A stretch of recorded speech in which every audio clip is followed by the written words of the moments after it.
మీరిప్పుడు ఈ వీడియో చూస్తున్నారు కదా. మీ ఫోన్ మీ చేతిలో ఉంది. కానీ మీకు తెలియని విషయమేమిటంటే మీరు చూస్తున్నది కేవలం స్క్రీన్ మాత్రమే కాదు.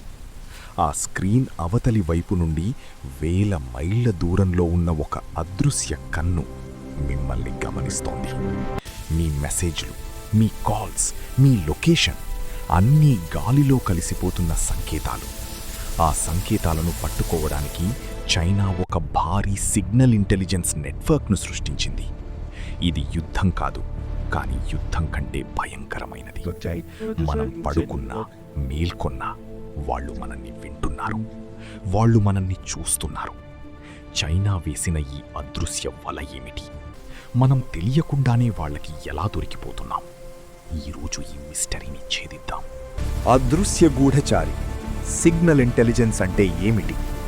సిగ్నల్ ఇంటెలిజెన్స్ లేదా సిగింట్ అంటే గాలిలో ప్రయాణించే ఎలక్ట్రానిక్ సంకేతాలను దొంగిలించడం. మనం చేసే ప్రతి ఫోన్ కాల్, పంపే ప్రతి ఈమెయిల్, వాడే ప్రతి జీపీఎస్ సిగ్నల్ అంతరిక్షంలోకి లేదా సెల్ టవర్లకు వెళతాయి. చైనా తన అత్యాధునిక టెక్నాలజీతో ఈ సంకేతాలను మధ్యలోనే అడ్డుకుంటుంది. ఇదొక డిజిటల్ సాలెగూడు లాంటిది. ఇందులో చిక్కుకున్న డేటా చైనాలోని భారీ సర్వర్లకు చేరుతుంది. అక్కడ ఆర్టిఫిషియల్ ఇంటెలిజెన్స్ ద్వారా మన ప్రతి కదలికను విశ్లేషిస్తారు. ఇది కేవలం గూఢచర్యం మాత్రమే కాదు, ఒక దేశం యొక్క రహస్యాలను పసిగట్టే ఒక శక్తివంతమైన ఆయుధం. చైనా ఈ వ్యవస్థను దశాబ్దాలుగా నిర్మిస్తోంది. సాధారణంగా యుద్ధమంటే సైనికులు, తుపాకులు కనిపిస్తాయి. కానీ ఈ సిగింట్ యుద్ధంలో శత్రువు కనిపించడు. మీ జేబులో ఉన్న ఫోన్ ద్వారానే మీ ఇంటి గుట్టు తెలుసుకుంటారు. ఒక దేశం యొక్క రక్షణ వ్యవస్థలు ఎలా పనిచేస్తున్నాయి, నాయకులు ఏం మాట్లాడుకుంటున్నారు, ప్రజల ఆలోచనా విధానం ఎలా ఉంది అనే అంశాలను చైనా ఈ సిగ్నల్స్ ద్వారా పసిగడుతుంది. మనం వాడే వైఫై నుండి శాటిలైట్ కమ్యూనికేషన్ వరకు ప్రతిదీ ఈ నిఘా నీడలోనే ఉంది. ఇది ప్రపంచవ్యాప్తంగా చైనా సాగిస్తున్న ఒక అదృశ్య డిజిటల్ సామ్రాజ్య విస్తరణ. ఆకాశంలో నిఘా, జియోస్టేషనరీ శాటిలైట్స్. ఆకాశంలో వేల మైళ్ల ఎత్తులో చైనా తన గూఢచారి శాటిలైట్లను మోహరించింది. ఈ శాటిలైట్లు కేవలం ఫోటోలు తీయవు, ఇవి గాలిలో ఉండే రేడియో ఫ్రీక్వెన్సీలను పసిగడతాయి. భారత సరిహద్దుల్లో మన సైనికులు మాట్లాడుకునే రేడియో సిగ్నల్స్ నుండి సాధారణ ప్రజల ఇంటర్నెట్ డేటా వరకు ఇవి లాగేస్తాయి. చైనా పంపిన షైన్ సిరీస్ శాటిలైట్లు దీనికి ప్రధాన ఉదాహరణ. ఇవి భూమికి ఒకే చోట స్థిరంగా ఉంటూ ఆ ప్రాంతంలోని ప్రతి ఎలక్ట్రానిక్ కదలికను నిరంతరం పర్యవేక్షిస్తుంటాయి. ఇది ఒక అంతరిక్ష నిఘా కేంద్రం లాంటిది. దీని నుండి తప్పించుకోవడం దాదాపు అసాధ్యం. ఈ శాటిలైట్లు ఎంత శక్తివంతమైనవంటే భూమి మీద ఉన్న ఒక చిన్న ట్రాన్స్మిటర్ నుండి వచ్చే సిగ్నల్ను కూడా ఇవి పట్టుకోగలవు. చైనా తన అంతరిక్ష ప్రోగ్రాంను కేవలం పరిశోధన కోసం కాకుండా ప్రపంచంపై ఆధిపత్యం చెలాయించడానికి వాడుతోంది. ముఖ్యంగా హిందూ మహాసముద్రం మరియు దక్షిణ చైనా సముద్రం మీదుగా వెళ్లే నౌకల కమ్యూనికేషన్ను ఇవి ట్రాక్ చేస్తాయి. ఈ డేటా మొత్తాన్ని బీజింగ్లోని కంట్రోల్ రూమ్లకు పంపిస్తారు. అక్కడ ఉన్న విశ్లేషకులు ఈ డేటాను ఉపయోగించి భవిష్యత్తులో జరగబోయే పరిణామాలను అంచనా వేస్తారు. ఆకాశం నుండి కురుస్తున్న ఈ అదృశ్య కిరణాల వలయంలో మనమందరం చిక్కుకుని ఉన్నాం. సముద్రం అడుగున రహస్యాలు, అండర్ సీ కేబుల్స్. ప్రపంచంలోని 95% ఇంటర్నెట్ డేటా సముద్రం అడుగున ఉన్న కేబుల్స్ ద్వారానే ప్రయాణిస్తుంది. చైనా ఈ కేబుల్స్ నెట్వర్క్పై పట్టు సాధించడానికి ప్రయత్నిస్తోంది. పీస్ కేబుల్, PEACE కేబుల్ వంటి ప్రాజెక్టుల ద్వారా ఆసియా, ఆఫ్రికా మరియు యూరప్లను కలుపుతూ చైనా తన సొంత నెట్వర్క్ను నిర్మిస్తోంది. ఈ కేబుల్స్ లోపల రహస్యంగా సిగ్నల్ ఇంటెలిజెన్స్ పరికరాలను అమరుస్తారనే ఆరోపణలున్నాయి. దీనివల్ల ఆ కేబుల్ ద్వారా వెళ్లే ప్రతి డేటా ప్యాకెట్ చైనా గుప్పిట్లోకి వెళ్తుంది. ఇది ఒక సముద్రపు దొంగతనం లాంటిది. కానీ ఇక్కడ దోచుకునేది బంగారం కాదు, సమాచారం. ఒక్కసారి డేటా చైనా నియంత్రణలో ఉన్న కేబుల్స్ ద్వారా వెళ్తే దానిని డీక్రిప్ట్ చేయడం వారికి సులభమవుతుంది. మనం పంపే WhatsApp message end to end encrypted అని మనం అనుకుంటాం. కానీ మెటాడేటా అంటే ఎవరు, ఎప్పుడు, ఎక్కడ నుండి పంపారు అనే సమాచారాన్ని ఈ కేబుల్స్ ద్వారా సులభంగా సేకరించవచ్చు. చైనా తన టెక్ కంపెనీల ద్వారా ఈ కేబుల్స్ నిర్మాణంలో భారీగా పెట్టుబడులు పెడుతోంది. సముద్ర గర్భంలో సాగుతున్న ఈ డేటా యుద్ధం భవిష్యత్తులో ప్రపంచ దేశాల మధ్య పెద్ద ఘర్షణలకు దారితీయవచ్చు. మనం క్లిక్ చేసి ప్రతి లింక్ సముద్రం అడుగున చైనా నిఘా దాటి వెళ్లాల్సి వస్తోంది. సరిహద్దుల్లో రాడార్ టవర్లు, లడఖ్ నుండి అరుణాచల్ వరకు. భారత సరిహద్దుల వెంబడి చైనా భారీ నిఘా టవర్లను నిర్మించింది. ఈ టవర్లు కేవలం కెమెరాలు మాత్రమే కాదు, ఇవి అత్యాధునిక ఎలక్ట్రానిక్ వార్ఫేర్ కేంద్రాలు. మన సైన్యం వాడే కమ్యూనికేషన్ ఛానల్స్ను జామ్ చేయడం లేదా వాటిని వినడం వీటి ప్రధాన ఉద్దేశ్యం. 2020 గల్వాన్ లోయ ఉదంతం తర్వాత చైనా ఈ ప్రాంతాల్లో తన సిగింట్ సామర్థ్యాన్ని రెట్టింపు చేసింది. అరుణాచల్ ప్రదేశ్ సరిహద్దుల్లో కూడా ఇలాంటి రహస్య కేంద్రాలు వెలిశాయి. ఇవి మన భూభాగంలోకి కిలోమీటర్ల దూరం వరకు ఉన్న ఎలక్ట్రానిక్ సంకేతాలను పట్టుకోగలవు. ఈ టవర్లు మన మొబైల్ నెట్వర్క్లను కూడా ప్రభావితం చేయగలవు. సరిహద్దు ప్రాంతాల్లో ఉండే ప్రజల ఫోన్లలోకి చైనా సిగ్నల్స్ చొరబడటం మనం వినే ఉంటాం. ఇది కేవలం సాంకేతిక లోపం కాదు, ఇది ఒక పద్ధతి ప్రకారం జరుగుతున్న నిఘా. మన దేశ రక్షణ రహస్యాలను పసిగట్టడానికి చైనా ఈ టవర్లను ఒక డిజిటల్ ఫెన్స్ లాగా వాడుతోంది. ఈ టవర్ల ద్వారా సేకరించిన సమాచారం నేరుగా చైనా సైనిక విభాగాలకు చేరుతుంది. ఇలా సరిహద్దుల్లో యుద్ధం జరగకపోయినా ప్రతి నిమిషం సిగ్నల్స్ రూపంలో ఒక అదృశ్య పోరాటం జరుగుతూనే ఉంది. హువావే మరియు టెక్నాలజీ ట్రాప్. ప్రపంచవ్యాప్తంగా చైనాకు చెందిన హువావే కంపెనీ వివాదాల్లో ఉంది. ఎందుకంటే ఈ కంపెనీ తయారు చేసే 5G ఎక్విప్మెంట్లో బ్యాక్ డోర్స్ ఉన్నాయని అనేక దేశాలు అనుమానిస్తున్నాయి. బ్యాక్ డోర్ అంటే ఒక సాఫ్ట్వేర్ లేదా హార్డ్వేర్లో రహస్యంగా ఉంచే దారి.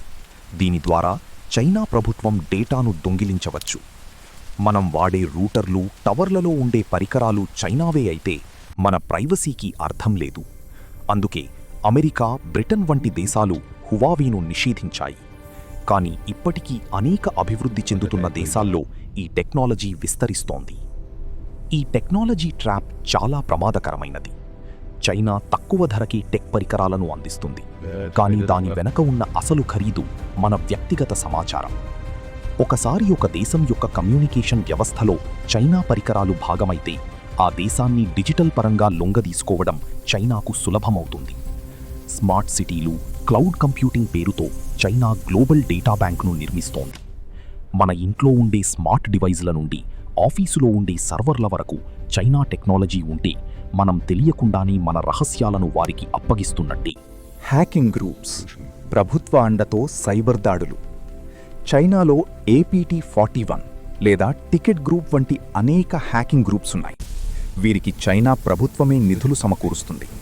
వీరు కేవలం వెబ్సైట్లను హ్యాక్ చేయడం మాత్రమే కాదు, సిగ్నల్ నెట్వర్క్లను హ్యాక్ చేసి డేటాను మళ్లిస్తారు. గతంలో భారత గ్రిడ్ సిస్టమ్స్ మరియు వ్యాక్సిన్ తయారీ కేంద్రాలపై జరిగిన సైబర్ దాడుల వెనుక చైనా హ్యాకర్ల హస్తముందని నివేదికలొచ్చాయి. వీరు సిగ్నల్స్ ద్వారా సర్వర్లలోకి చొరబడి మనకు తెలియకుండానే ఫైళ్లను కాపీ చేస్తారు. ఇది ఒక డిజిటల్ గూఢచర్యం. ఇది నిరంతరం సాగుతూనే ఉంటుంది. ఈ హ్యాకర్లు వాడే పద్ధతులు చాలా సంక్లిష్టంగా ఉంటాయి. వారు పంపే ఒక చిన్న సిగ్నల్ లేదా మెసేజ్ మీ ఫోన్ను ఒక నిఘా పరికరంగా మార్చేయగలదు. ముఖ్యంగా ప్రభుత్వ అధికారులు, శాస్త్రవేత్తలు మరియు వ్యాపారవేత్తల ఫోన్లను వీరు టార్గెట్ చేస్తారు. ఫిషింగ్ అటాక్స్ ద్వారా లేదా సాఫ్ట్వేర్ అప్డేట్స్ ద్వారా వీరు మన సిస్టమ్స్లోకి ప్రవేశిస్తారు. ఒక్కసారి లోపలికి వెళ్ళాక మైక్రోఫోన్ ఆన్ చేయడం, కెమెరా వాడటం లేదా కాల్స్ రికార్డ్ చేయడం వారికి సులభం. ఈ డిజిటల్ సైన్యం చైనా యొక్క సిగ్నల్ ఇంటెలిజెన్స్కు అతిపెద్ద బలం. The great fire wall. లోపలికి ఎవరూ రాలేరు, బయటకు అన్నీ వెళ్తాయి. చైనాలో ద గ్రేట్ ఫైర్ వాల్ అనే ఒక భారీ ఇంటర్నెట్ సెన్సార్షిప్ వ్యవస్థ ఉంది. దీనివల్ల చైనా ప్రజలు బయటి ప్రపంచంతో ఎలా కనెక్ట్ అవ్వాలో ప్రభుత్వం నిర్దేశిస్తుంది. కానీ అదే సమయంలో బయటి దేశాల సమాచారం మాత్రం చైనాలోకి వెళ్లేలా వారు సిగ్నల్ రూట్లను మార్చుకుంటారు. చైనాలో గూగుల్, ఫేస్బుక్ వంటివి పనిచేయవు, కానీ వారి వీచాట్ మరియు టిక్టాక్ వంటి యాప్స్ ద్వారా ప్రపంచవ్యాప్తంగా డేటాను సేకరిస్తారు. అంటే వారి కిటికీలు మూసివేసి మన కిటికీల్లోంచి చూసే ప్రయత్నం చేస్తున్నారు. ఈ గ్రేట్ ఫైర్ వాల్ కేవలం సెన్సార్షిప్ మాత్రమే కాదు, ఇదొక భారీ డేటా ఫిల్టర్. చైనాలోకి వచ్చే మరియు బయటకు వెళ్లే ప్రతి సిగ్నల్ను ఇది తనిఖీ చేస్తుంది. మన దేశంలోని కొన్ని యాప్స్ లేదా వెబ్సైట్లు చైనా సర్వర్లతో కనెక్ట్ అయినప్పుడు ఈ ఫైర్ వాల్ ఆ సమాచారాన్ని విశ్లేషిస్తుంది. ప్రపంచాన్ని ఒకే ఇంటర్నెట్ కుదగట్టుగా మార్చాలని అందరూ అనుకుంటే చైనా మాత్రం దాన్ని తన ప్రయోజనాల కోసం వాడుకుంటోంది. ఈ డిజిటల్ కోట లోపల కూర్చుని ప్రపంచంపై నిఘా వేయడం చైనాకు మాత్రమే సాధ్యమైన వ్యూహం. భవిష్యత్తు ముప్పు. Quantum communication. చైనా ఇప్పుడు క్వాంటమ్ కమ్యూనికేషన్ వైపు అడుగులు వేస్తోంది. ఇది ఒక అజేయమైన సాంకేతికత. సాధారణంగా సిగ్నల్స్ను ఎవరైనా హ్యాక్ చేయవచ్చు, కానీ క్వాంటమ్ సిగ్నల్స్ను హ్యాక్ చేయడం అసాధ్యం. చైనా ఇప్పటికే క్వాంటమ్ శాటిలైట్లను ప్రయోగించింది. అంటే వారి సిగ్నల్స్ సురక్షితంగా ఉంటాయి, కానీ మన సిగ్నల్స్ను మాత్రం వారు పసిగడుతూనే ఉంటారు. ఇది ప్రపంచ దేశాల మధ్య ఉన్న సాంకేతిక సమతుల్యతను దెబ్బతీస్తోంది. రాబోయే కాలంలో ఈ క్వాంటమ్ గూఢచర్యం మరింత పెరిగే అవకాశముంది. మనం 5G నుండి 6G వైపు వెళ్తుంటే చైనా ఆ గాలి తరంగాలపై ఆధిపత్యం సాధించడానికి సిద్ధమవుతోంది. మనం వాడే ప్రతి స్మార్ట్ పరికరం ఒక వేగులవాడుగా మారే రోజులు దగ్గరలోనే ఉన్నాయి. భవిష్యత్తులో యుద్ధాలు సరిహద్దుల్లో కాదు, మన ఇంట్లో ఉన్న ఇంటర్నెట్ రౌటర్లలో జరుగుతాయి. చైనా సాగిస్తున్న ఈ సిగ్నల్ ఇంటెలిజెన్స్ ప్రస్థానం మనల్ని ఒక డిజిటల్ బానిసత్వం వైపు నెట్టే ప్రమాదముంది. మనం అప్రమత్తంగా లేకపోతే మన ఆలోచనలు కూడా మనవి కాకుండా పోవచ్చు. ఎందుకంటే ఎవరో ఒకరు ఎప్పుడూ వింటూనే ఉన్నారు. మిత్రులారా, టెక్నాలజీ మన జీవితాలను సులభం చేసింది నిజమే, కానీ అదే టెక్నాలజీ మనల్ని ఒక అదృశ్య జైలులో బంధిస్తోంది. చైనా సాగిస్తున్న ఈ సిగ్నల్ గూఢచర్యం మన దేశ రక్షణకే కాదు, మన వ్యక్తిగత స్వేచ్ఛకు కూడా పెనుముప్పు. ఈ వీడియో చూస్తున్న మీరు కూడా ఒక సంకేతమే. మీరిప్పుడు ఏం చెయ్యబోతున్నారు? మీ ప్రైవసీని కాపాడుకోవడానికి సిద్ధంగా ఉన్నారా? ఈ సమాచారం మీకు నచ్చితే అందరికీ షేర్ చేయండి. ఎందుకంటే అవగాహనే మనకున్న మొదటి ఆయుధం. మన దేశ రక్షణ కోసం, మన ప్రైవసీ కోసం మనం గొంతెత్తాలి. సబ్స్క్రైబ్ చేయడం మర్చిపోకండి, ఎందుకంటే ఇలాంటి మరిన్ని వాస్తవాలు మీ ముందుకు తెస్తూనే ఉంటాను. జాగ్రత్తగా ఉండండి, ఎందుకంటే ఆ అదృశ్య కన్ను మిమ్మల్ని వదలదు.